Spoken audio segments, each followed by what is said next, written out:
Hello mga kalalabs, magluluto tayo ng kalderitang baboy. Unahin muna natin yung mga carrots, patatas, at bell pepper. Ipa-fried muna natin. Unahin natin i-fry itong patatas. Isabay ko na lang yung carrots mga kalalabs para sabay-sabay silang maluto.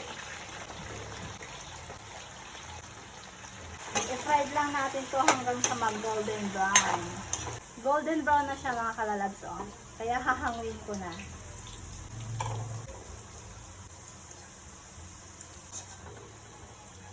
Next, nilalagay natin itong bell pepper. Ipo-fry din natin to. Pero saglit lang. Tumatalsik, may tubig kasi. Saglit lang to, mga ilang minutes lang. Kaya hanguin ulit natin.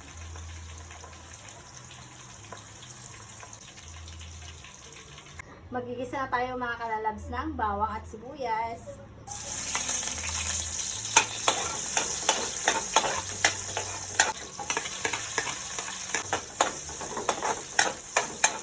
Golden brown na itong bawang at sibuyas mga kalalabs. Kaya ilagay na natin ang pork na binabad ko sa toyo at ketchup. Ayan guys. Oh.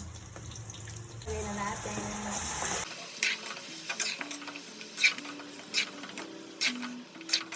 Maglagay na po tayo ng tomato paste. Haluin lang natin.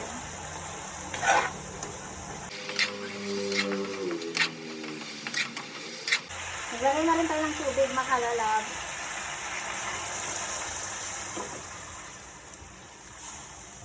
Ilagay na natin itong tomato sauce mga kalalabs.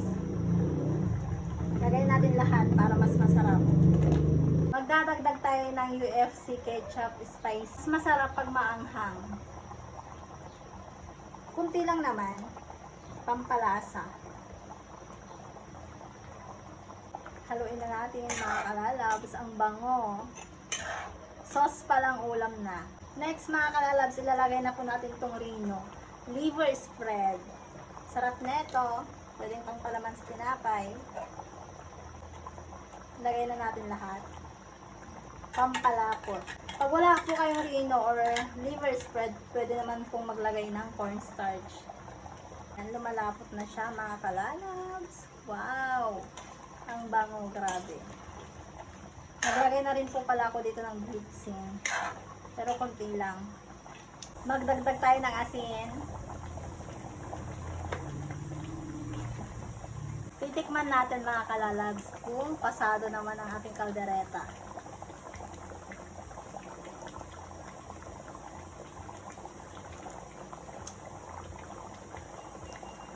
Sobrang yummy. Wala pa yung vegetable niya pero sobrang sarap na.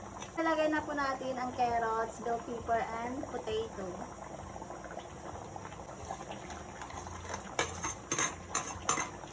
Wow, grabe. Sauce pa lang mga kalalabs, ulam na.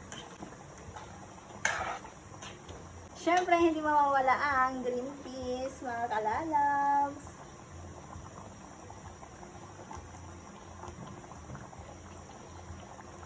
Let's eat na mga kalalabs for our lunch for today.